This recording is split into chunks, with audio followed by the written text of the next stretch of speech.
juróom-ñaari waxtu ci ngoon xibaaru marax yi li ci gën a fës te ñu namm ko jukki woote waxtaan bi nga xamante nag njiitu réew mi Macky Sall daal dina ko sàkku rek lancement bi mu ngi ñuy amal jamono ji fële ca palais de la république dinañ ci dikk nu mu gën a yaatoo ci biir xibaar yi. journal bi di Le Quotidien di xamle ay mbir yu doy waar ci téléphone yi nga xamante ni moo di yu Ousmane Sonko leader bu Pastef ay jokkoom ak ñenn ñi nga xamante ni jege nañ njiitu réew mi Macky Sall ñu si wax sax ay ministre ak ay journalistes ya nga xamante ni ñu ngi ci biir réew mi. loolu nag révélation yooyu ñu ngi ko def ginnaaw bi ñu tegee loxo ay téléphone Ousmane Sonko naka noonu ordinateur portable am ak yenn ci ay documents am. ca jooju jamono moom waa coalition Benno Bokk Yaakaar ñoom nag ñaawlu nañ bu baax a baax yenn yàq yi nga xamante ni ñu ngi koy def ci leader yu politique yi di yàq seen ay kër seen ay ndàmbaar ak yeneen yu ni mel ñoom sax ñu ngi woote ab ndaje maanaam rassemblement ñetti fan ci weeru juin fële ca place de la nation mbokk yi lii lépp ab tënk la neskis ñu yaatal. dal leen ak jàmm ci biir xibaar yi ni leen ko doon junjee ca bopp ba rek lañ koy doore ak lancement dialogue national bi maanaam woote waxtaan bi nga xamante ni njiitu réew mi Macky Sall daal dina ko sàkku rek bi leen lancement ñu ngi koy amal ci jamono jile fële ca palais de la république ci teewaayu force vive de la nation yi njiitu réew mi Macky Sall nag di sàkku ci ki nga xamante ni moo di Moustapha Niasse ngir mu jiite boobule dialogue national bu war a diire du toll ci ñaaru ay bés maanaam fukki fan ak juróom. moom mi la di njiitu réew mi Macky Sall nag di wax la ne fas yéene na amal ay jongante njiitu réew ya nga xamante ni yu jaar yoon lay doon bokk na si tamit fexe nan la ñuy def ba dindiwaat ñenn ñi nga xamante nag yoon daf leen dindi rek ngir ñu war a bokk ca jongante njiitu réew ya ñu war a amal ku ci mel ne Khalifa Ababacar Sall ak Karim Meïssa Wade waaye moom mi la di njiitu réew mi Macky Sall mu ngi wax rek daka fàttali ne dialogue yàgg na am ci réew bu Sénégal li koy firnde rek mooy ca ati 2016 dialogue bi ñu amaloon nag moo tax ba ñu dem ci révision électorale bi la dialogue nag ñu nemmeeku ci ku ci mel ni Idrissa Seck njiit bu parti réew mi Khalifa Ababacar Sall bu taxawu Sénégal ak yeneen ni kàngam waaye ñu ci bëpp ci waa coalition Yewwi Askan Wi fi ñu nekkoon nag la ñu des ba léegi ñoom nag teguñu seen tànk ca boobule dialogue national naka noonu ki nga xamante ni moo di Pape Djibril Fall njiital les serviteurs.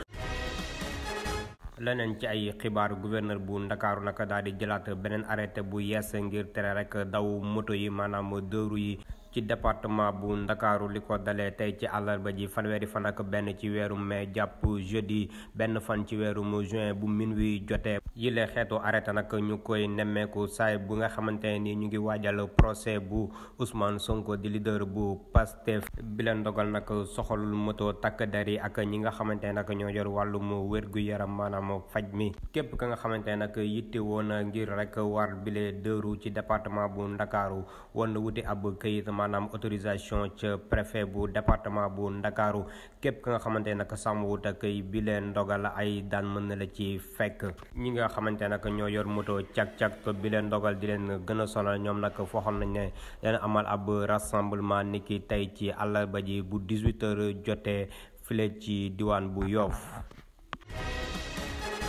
ginnaaw bi takk der yi jëlee ñaar ci ay portable téléphone am ak benn ordinateur portable bu mu yoroon ci biñ koy indi fii ci ndakaaru jëlee ko ca diwaan bu Koungheul ci caravane bi mu doon amal jógee Ziguinchor war a jëm rek fii ci ndakaaru boobule fuy nag biñ ko amalee ay révélation yu doy waar la ñu def ci yooyu les téléphones yi nga xamante ni leader bu Pastef Ousmane Sonko daal dina ko yor ñuy wax ne rek ay jokkoo ak ñenn ña nga xamante ni ci nguuru Macky Sall la ñu bokk daal di ko jege lool ñoom nag ñu ngi jokkoo ki nga xamante ne nii mën nañ jàpp ne mooy opposant bi gën a farouche ci pouvoiru Macky Sall ñoom nag ñu ngi xam ne am na sax ay jëwriñ maanaam ay ministre yu ñuy tudd ca boobu le mbir journal bi di Le Quotidien nag moo xamle bi lay xibaar yooyu la jokkoo nag ñu ngi ko gis ginnaaw bi ñu décrypté li di compte WhatsApp am Telegram ak sax bu signal bu leader bu Pastef ndem bu fekkee joxewul turu yooyu lay jëwriñ ki nga xamante ne nii moo di journal bi Le Quotidien mu ngi xam ne nag yooyu lay jëwriñ ñu ngi essayé rek di dem ci enquête enquêteurs yi ni ki démb ba léegi ngir ñu bañ a biral yooyu les xibaar. ñeneen ñu bokkul ci gouvernement bi tey jokkook leader bu Pastef di ñenn ña nga xamante ni ay taskatu xibaar lañ. journal bi di xam ne ñoom sax dañuy jokkoo ak Ousmane Sonko ba sax ki la di leader bu Pastef di leen yónnee ay koppar ci ay compte Orange Money wala sax bu Wave ginnaaw bi ñu xoolee compte ya nga xamante ni mooy di compte leader bu Pastef. makkaanu maire bu Ndakaaru Barthélémy Dias nag ñu daal di koon rek attaqué nit ki démb yooyu lay jëfkatu ñaawteef nag rek dañoo mujjee leen a jàpp ca biir makkaan ba daal di leen ci faay comme ni ko Barthélémy Dias daal di waxee moom mi la sax di si joxoñ baaraamu tuuma waa Pastef ne ñoom ñooy responsable yi les tentatives yi ñu doon amal ci biir makkaanam. loolu la nag di firndeel ñàkk déggoo gi am ci biir coalition Yewwi Askan Wi rawatina waa Taxawu Sénégal ak ñi nga xamante ne ñoo di waa Pastef. Barthélémy Dias nag mu ngi artu ndaw yooyu ñëwoon ci biir këram leeral yi ak Astou Balde. këru maire bu Dakar Barthélémy Dias ñu njort ni as tuut mu bokk ci kër yi ñuy sax-saaxee ci yenn ci ay xibaar ñoom ñu bëggoon a yàq këram bu féetee sa Mermoz Sacré-Cœur am na ñu ñu jot a ràññee te ay ndawu Pastef lañu waaye ci ab communiqué bu section communale bu Pastef Mermoz Sacré-Cœur weddi nañu tuuma yuy wax rek ni que seen ndaw yooyee dañoo bëggoon taal këru Barthélémy Dias lu ñu xam la rek ni que ndaw yooyee donte ay ndawu Pastef lañu waaye ci koñ bi lañu dëkk te garde rapproché wu maire de Dakar Barthélémy Dias ñoo leen fekk ñu toog tranquillement ci seen grand place bu nekk ci wetu kër Barthélémy Dias di leen buntu xatal ba pare woo police te kii di Beyna Gueye ñu koy woowee papi ci jamono ji yoon moo ko teg loxo waaye ñoom section communale bu Pastef ñoo ngi ñaawlu tuuma yu waa partisan wu maire de Dakar teg ci ndoddu militant wu Pastef yi te it ñoo ngi sàkku ci police ñu libéré seenu nit ndaxte defuñu dara waaye ci ab entretien bu amoon niki démb ci 7TV ak Maymuna maire bu Dakar Barthélémy Dias xamle rek na ni que moom nekkut politicien bu ñuy tëkku ak di ko attaqué te di xamle rek ni que Samba Boy yooyee suñu réparté ba attaqué waat këram dina métti ci ñoom mu yokk rek ni que ñeenti nit yu ñu jàpp kenn rek moo ci sénégalais. waa coalition Yewwi Askan Wi ñoom nag ñaaru nañ bu baax a baax yenn actes yi nga xamante ni dañ koy nemmeeku rek ci seen ay naataango maanaam ñuy lakk seeni kër ak ay cocktail molotov ak yu ni mel ñoom ñi la nag ñu ngi wane seen ak njàppandal ci seen naataango yooyu te di sax woote ab rassemblement maanaam ab dajaloo ci jàmm gaaw bi ñu dëgmal ñetti fan ci weeru juin fële ca place de la nation. loolu la ñu ngi ko xamle niki démb bi ñuy jàkkaarloo ko taskatu xibaar yi ku ñu teewaloon ca boobu leen ndaje Ibrahima Mansali amal nañ ci ab compte rendu ñu seetaan. dialogue politique ngir apaiser lii di climat politique mu doon mbëbëtu coalition Benno Bokk Yaakaar mu nekkoon benn initiative bi njiitu réew mi Macky Sall daal di koy jagleel ci classe politique. ñuy ñaan réew mi ñuy ñaan kilifa yi aada kilifa yi diine politiciens yi syndicalistes yi ña nga xam ne bi ñoom ñooy liggéeykat yi ak ñuy joxe liggéey waa réew mi yëpp ñu mën a daje toog fenn waxtaane réew mi diisoo réew mi ba xam lan la ñu namm ci diisoo googule looloo tax ñun waa Benno Bokk Yaakaar ñu di ci woote ñëpp ñu may wax ne loo xam ne bi Sénégal gi yëpp ay seede lañ ci dialogue politique masul noppee di am Sénégal parti yëpp ñooy daje autour du ministre de l'intérieur ak société civile ñuy wax ci code électoral loolu ñu woowee revue du code électoral loolu masul noppee am Sénégal te amul benn parti nag coow li mooy bëri mais amul benn parti bu ci bokkul.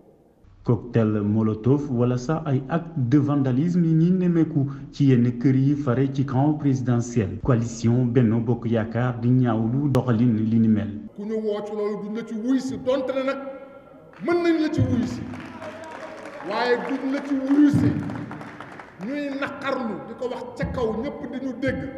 ñuy naqarlu lu xew ci réew mi fan yii ñëw fekk nit kuy dem tooñu la waxu la tudd la taasu la nga jël guddi ñëpp di nelaw nga jël ay samba booy ñoree ay tooke sànni ko ci biir kër loolu yomb na butéel ngay jël sànni ko ci kër lakk kër jàmbur kenn ku nekk mën na ko mais dañ koy naqarlu loolu bokkul ci démocratie ñëw yamoo ci ki nga xam ne ki moom nga séqal gis ay dëkkandoom dem seen kër lakk ay këru dëkkandoom fitna googu na yem day dakk fitna googu day dakk jëf yi ñaaw yooyu li nga xamante ne tegiwul dara ci benn acte de démocratie Benno Bokk Yaakaar fas yéenewul teg tànkam ci doxalin li ni mel tax na fas yéene nañoo amal benn manifestation pacifique ci fan yi di ñëw. ñuy wax ne it pour wane ne que réew mi réewu jàmm la réew mu ñu bokk la moo tax Benno Bokk Yaakaar décidé ne le 3 juin dañuy def benn meeting national boo xam ne bii woo nañ ci waa Sénégal yëpp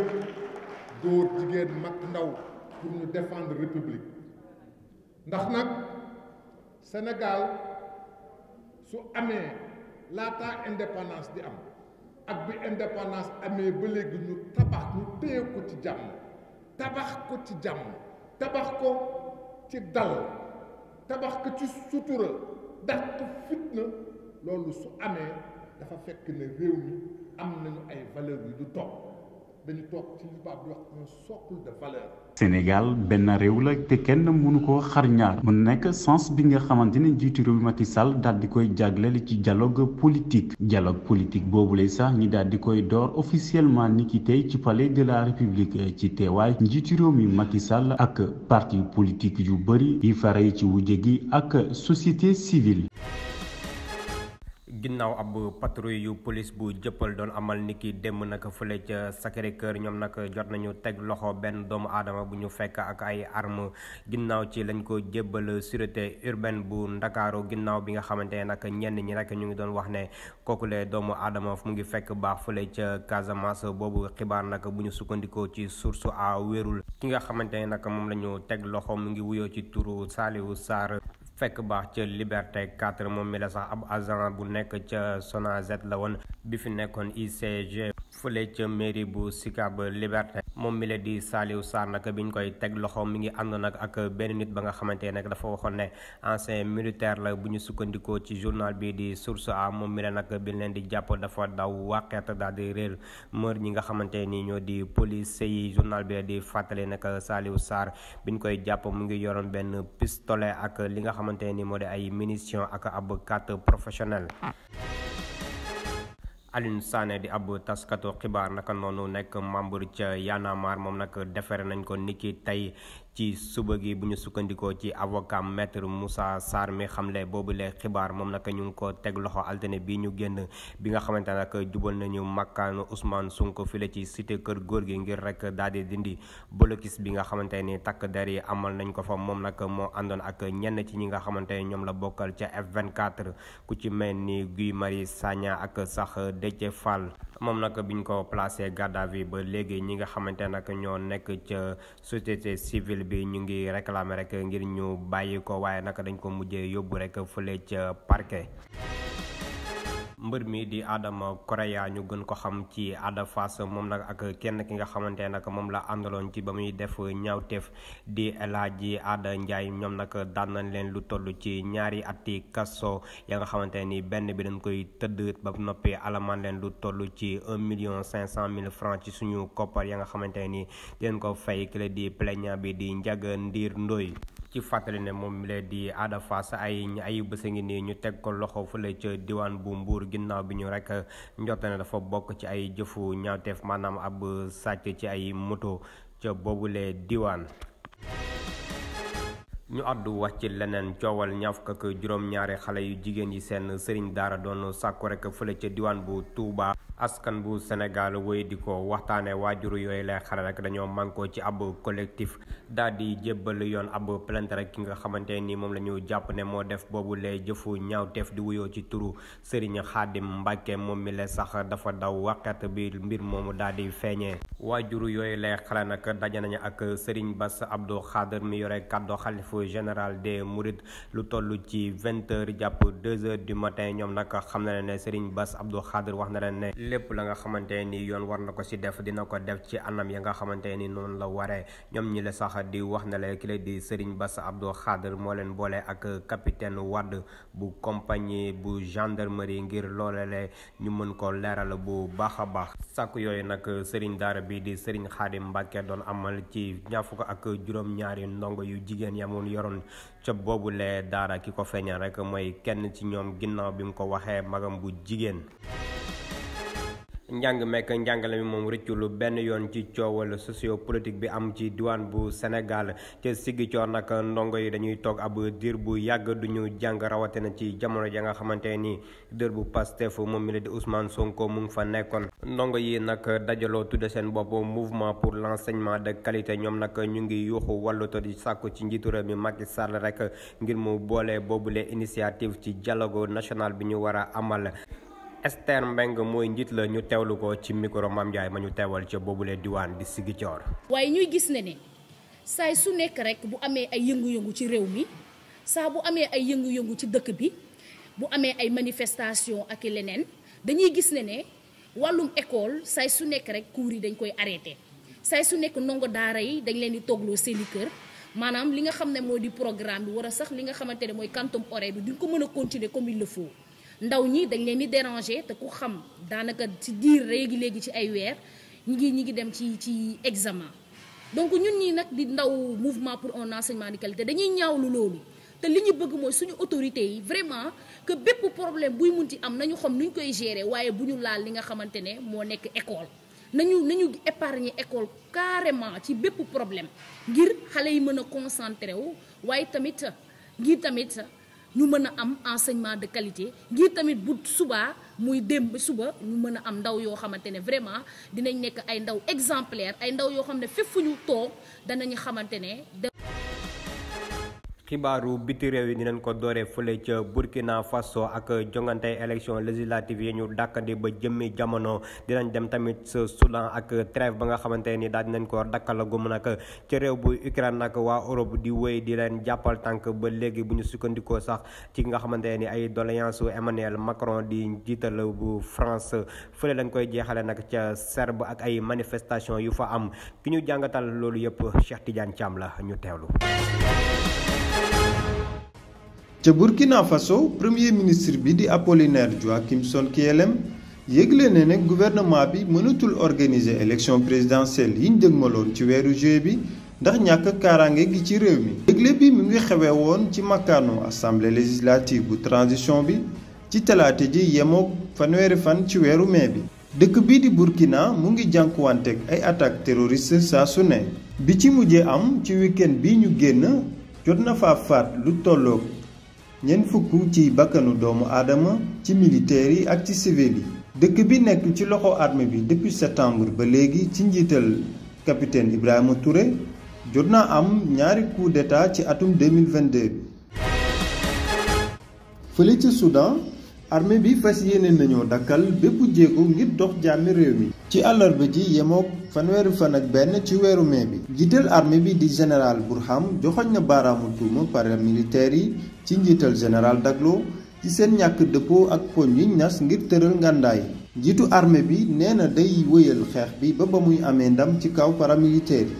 ci ab nemmeeku bu mu doon amal ay soldaawam yi nekk ci Khartoum. Soudan bokk ni ci dëkk yi gën a ndóol ci àdduna bi ndar naa jëm ci ay jafe-jafe yu métti lool yu ci mel ni xiif ak ndóol.